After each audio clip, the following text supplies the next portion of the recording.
17-ші сөз.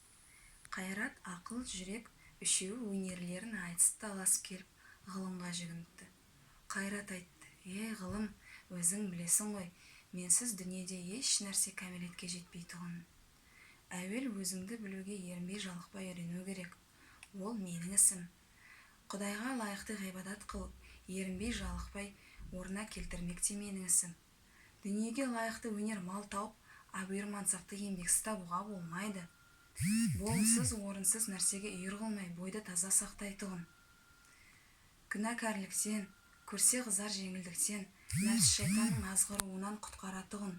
Адасқан жолға бара жатқан бойды қайта жиғызып алатұғын мен емес пе? Осы екеуі маған қалай таласады, депті.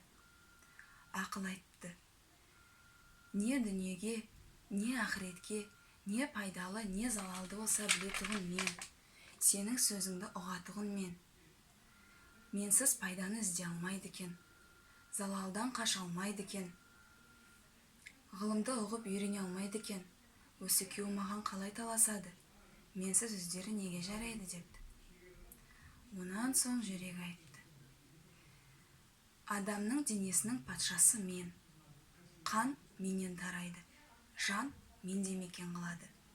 Менсіз тіршілік жоқ. Жұмсақ төсекте, жылы үйде тамағы тоқ кісіге, төсексіз кедейдің, тоңып жүрген киімсіздің, тамақсыз аштың күй жай не болып жатыр екен деп ойлатып, жанын аштып, ұйқысын ашылтып, төсегінде дөмбешіктетұғын мен.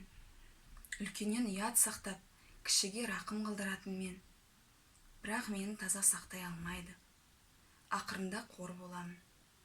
Мен таза болсам, адам баласын алаламаймын. Жақсылыққа елжіреп ерейтұғын мен. Жаманшылықтан жиреніп тулап кететұғын мен. Мен нысап, рақым, мейірбаншылық дейтұғын нәрселердің бәрі менен шығады. Осы екеуі маған қалай таласады, депті. Қайрат, сенің айтқандарың бәрі де рас. Ол айтқандарынан басқа да көп өнерлерің бары рас. Бірақ қаруыңа қарай қаттылығың да мол, пайдаң да мол, залалың да мол.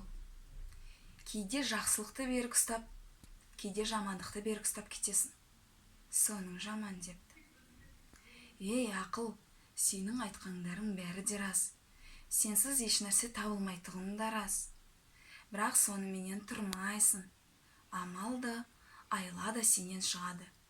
Жақсының, жаманның сүйенгені сен. Екеуінің де іздегенін тауып беріп жүрсің. Соның жаман, депті. Сен үшеуіңнің басыңды қоспақ менің ісім. Бірақ әмірші билеуші жүрек болса жарайды. Ақыл, сенің қырың көп. Жүрек сенің көп қырыңа жүрмейді. Жақсылық айтсаң, жаны діні құмар болады. Ерінбек түгіл қуанады. Жаманшылық айтсаң, ермейді. Ермек түгілі үйден қуып шығарады.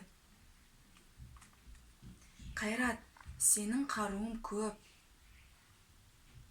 Күшің мол, сенің де еркіңе жібермейді. Орынды іске күшіңді аятпайды. Орынсыз жерге қолыңды босатпайды. Осы үшеуің басыңды қос, бәрін жүрекке билет, деп ұқтырып айтушының аты ғылым екен. Осы үшеуің бір кісідей табылсаңдар, аяғын топырағы көзге сүртерлік қасиетті адам сол. Үшеуің ала болсаң, мен жүректі жақтадым. Құдайшылық сонда, қалпыңды таза сақта, құдайшылық қалпыңа әрдайым қарайды, деп кітаптың айтқаны осы, деп.